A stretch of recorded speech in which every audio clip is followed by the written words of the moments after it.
Hello friends, welcome to our YouTube channel. Punarnava లేదా తెల్లగల్జేరు ఆకుని మనం మెడిసిన్ పర్పస్గా చాలా బాగా యూజ్ అవుతుంది. ఇది చాలా హెల్త్ బెనిఫిట్స్ ఉన్నాయండి. ఈ ఆకు వలన మనకు చాలా ఆరోగ్య ప్రయోజనాలు ఉన్నాయి. అలాగే కిడ్నీ సమస్యల నుంచి, గాల్ బ్లాడర్ సమస్యల నుంచి ఈ ఆకు మనకి ఒక ఔషధంగా చాలా బాగా ఉపయోగపడుతుందండి. అలాగే డయాలసిస్ కంట్రోల్కి ఉంచుతుంది. అలాగే మనకి డయాలసిస్ రాకుండా కూడా అరికడుతుంది. అలాగే వ్యాధి నిరోధక శక్తిని కూడా మనకిస్తుంది. ఇది మనకు పల్లెటూరులో చాలా ఈజీగా దొరుకుతుంది. అలాగే సిటీలో అయితే మనకి చాలా చౌకగా దొరుకుతుందండి. ఈ పవర్ఫుల్ ఆకుతో మనం చక్కగా కర్రీని ఎలా ప్రిపేర్ చేసుకోవాలో వీడియోలో చూపిస్తాను. వీడియోని స్కిప్ చేయకుండా చివరి వరకు చూడండి. అలాగే ఈ ఆకుని మనం శుభ్రంగా 2-3 సార్లు వాష్ చేసుకుని కుక్కర్లో వేసుకొని, అలాగే 2 కప్పుల కందిపప్పును 2-3 సార్లు వాష్ చేసి వేసుకుంటున్నాను. మనకు కందిపప్పు అనేది నానబెట్టకున్నా సరిపోతుంది. ఇలా 2 కప్పుల కందిపప్పును వేసుకొని 1 కప్పు నిండా పచ్చిమిర్చిని వేసుకుంటున్నానండి. ఇక్కడ మనము కారం యూజ్ చేయడం లేదు. ఇలా పచ్చిమిర్చి వేసుకొని 1 టేబుల్ స్పూన్ సాల్ట్ వేసుకోవాలి. అలాగే 1/2 టేబుల్ స్పూన్ పసుపుని వేసుకోవాలి. మనకి పప్పు అనేది పొంగకుండా 1 టేబుల్ స్పూన్ ఆయిల్ వేసుకొని చక్కగా మనం గరిటెతో ఇలా అంతా కలుపుకొని 1.5 గ్లాసుల వాటర్ని పోసుకోవాలి. మనకి ఇది చపాతీలోకైనా దేంట్లోకైనా చాలా టేస్టీగా ఉంటుంది. మనము కుక్కర్ మూత పెట్టుకొని ఒక 3 విజిల్స్ వచ్చే వరకు మనం ఉడికించుకోవాలి. మనకి ఇలా లూజ్గా ఉంటే చపాతీలోకైనా, రైస్లోకైనా, దేంట్లోకైనా చాలా టేస్టీగా ఉంటుంది.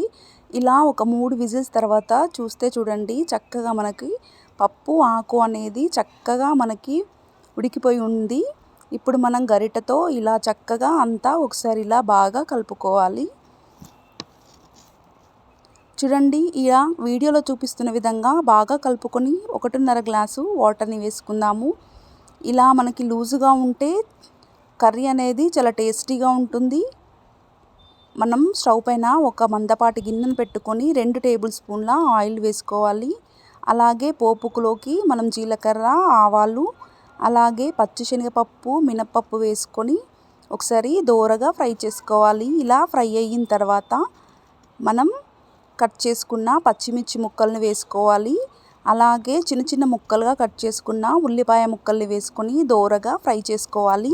మనం ఇక్కడ కారం వేసుకుంటే పప్పు అనేది టేస్ట్ ఉండదు. ఇప్పుడు 1 టేబుల్ స్పూన్ అల్లం వెల్లుల్లి పేస్ట్ వేసుకొని మనం పచ్చి వాసన పోయేంత వరకు బాగా ఫ్రై చేసుకోవాలి. అలాగే కుప్పడన్ని వెల్లుల్లి రెబ్బల్ని కూడా వేసుకొని దోరగా ఫ్రై చేయాలి. ఇప్పుడు 1/2 టేబుల్ స్పూన్ పసుపును వేసుకొని మరొకసారి బాగా కలుపుకోవాలి. మనము ఈ పప్పులోకి కారాన్ని ఎక్కడా వాడకూడదు. పచ్చిమిర్చి అయితేనే చాలా టేస్టీగా ఉంటుంది. పోపు మొత్తం ఇలా రెడీ అయిన తర్వాత మనం పక్కన పెట్టుకొని ఉడికించిన పప్పును పోపులో మొత్తాన్ని వేసుకొని గరిటెతో పోపు మొత్తం పప్పుకి పట్టేలాగా బాగా కలుపుకోవాలి. చూడండి, మనం ఒకసారి టేస్ట్ చూసుకొని టేస్ట్కు సరిపడా సాల్ట్ను కూడా ఇప్పుడే యాడ్ చేసుకోవాలి. ఇలా యాడ్ చేసుకున్న తర్వాత గుప్పడంతా సన్నగా తరుముకున్న కొత్తిమీరను కూడా యాడ్ చేసుకొని మరొకసారి బాగా కలుపుకోవాలి. ఎంతో టేస్టీ అయిన పునర్నవ లేదా తెల్లగల్జేరు ఆకుని ఒకసారి తప్పకుండా ట్రై చేయండి.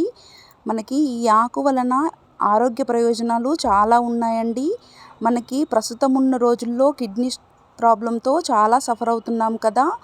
మనం ఈ పప్పుని వారానికి 2 సార్లు ఈ పప్పుని తింటే మనము ఖచ్చితంగా ఈ ఆకు వలన మనకి రిలీఫ్ అనేది ఖచ్చితంగా ఉంటుందండి.